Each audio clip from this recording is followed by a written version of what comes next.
Marty, c'est bon, nous avons réussi à voyager dans le passé. C'est super, Doc. On est en quelle époque, à votre avis? Je n'en ai aucune idée, Marty. Tiens, une autochtone arrive, nous allons lui demander. Bonjour, madame. Bonjour. Madame, pour savoir, quelles sont les nouvelles ces derniers temps? Ah, si vous saviez, Sarkozy a été condamné 2 fois dans 2 affaires judiciaires différentes. Et il y a eu un nouveau coup d'état en Afrique aussi. Alors, Doc? Là, j'avoue que...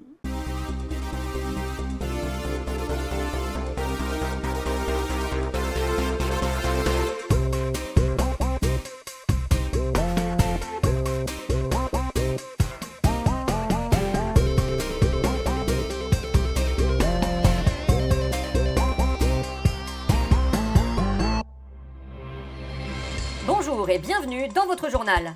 À la une cette semaine, l'ancien président brésilien Jair Bolsonaro a épuisé tous ses recours devant la justice et a été définitivement incarcéré pour sa tentative de coup d'État. Ancien président toujours, Nicolas Sarkozy a également été définitivement condamné dans l'affaire Big Malion. Y a aucune blague, c'était juste pour vous donner les bonnes nouvelles. Débat budgétaire en France, le Sénat a voté la suppression de la suspension de la réforme des retraites, principale concession qui avait été faite au Parti Socialiste par Sébastien Lecornu. Bernard Trévieux, vous êtes sénateur Les Républicains, vous êtes sûr que ce vote ne risque pas d'envenimer la situation? Bon, vous savez, moi, à mon âge, je m'en fous. J'ai largement passé les 64 ans et je continue d'aller au Sénat pour profiter des repas gratuits.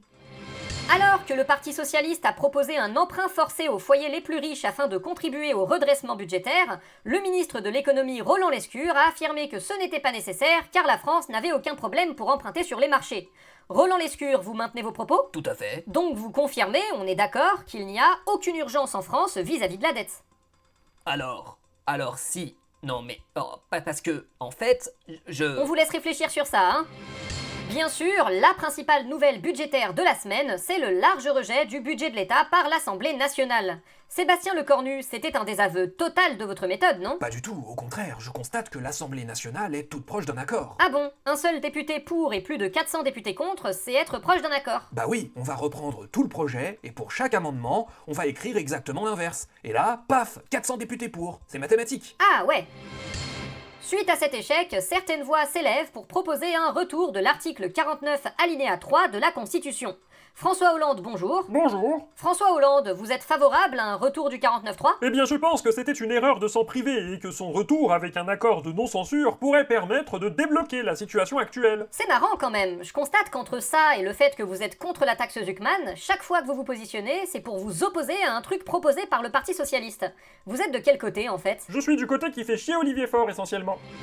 Municipal, dans la ville d'Agen, c'est une union de toute la gauche, de la France Insoumise à Place Publique, qui s'est miraculeusement faite derrière un candidat non encarté, que nous allons d'ailleurs écouter. Mon objectif pour la ville d'Agen est de permettre une véritable alternative sociale et écologique. Le système compétent et un cancer pour tout le pays, c'est pire que le RN. Bref, je réalliance avec toi de toute façon, et moi je suis pas macroniste d'abord. D'ailleurs, j'ai aucune idée de ce que je défends. La chaîne d'extrême droite CNews a annoncé l'ouverture d'un service de VOD. Pascal Pro, va y avoir quoi dessus? Ah, bah vous aurez du choix. Par exemple, on a déjà toute une sélection de films allemands des années 1930 à proposer à notre public féru d'histoire. Ça ne fait aucun doute.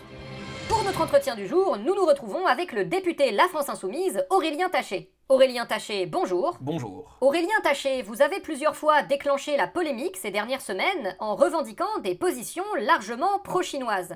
Par exemple, sur Taïwan, vous avez soutenu une réunification de cette dernière avec la Chine.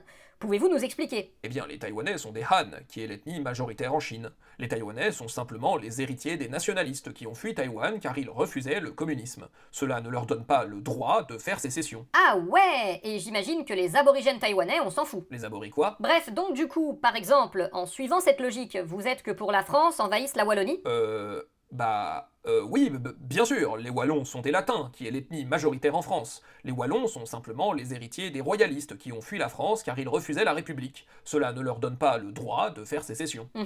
J'ai quelques doutes sur l'historicité, mais vous êtes sûr que c'est pas contradictoire avec l'idéologie que vous défendez? Bah non, pourquoi? Moi, vous savez, je suis passé par le PS, la République En Marche, les Nouveaux Démocrates, Europe Écologie Les Verts et LFI. Alors si j'avais une idéologie à défendre, ça se saurait. Effectivement, mais vous vous battez bien toujours contre l'extrême droite quand même. On est au clair là-dessus. Évidemment. Mais la Chine, par contre, ça va. Oui, pourquoi? Rappelez-moi quel est le projet de l'extrême droite déjà? Eh bien, l'extrême droite se bat pour créer un régime raciste, homophobe, avec une police surpuissante, une justice arbitraire, un système de surveillance de masse et un génocide sur la population musulmane. C'est tout simplement inacceptable. Ouais, je suis entièrement d'accord, ouais. Pourquoi vous dites plus rien? Vous l'avez toujours pas? Toujours pas quoi? Nous vous souhaitons une fin de journée. À bientôt.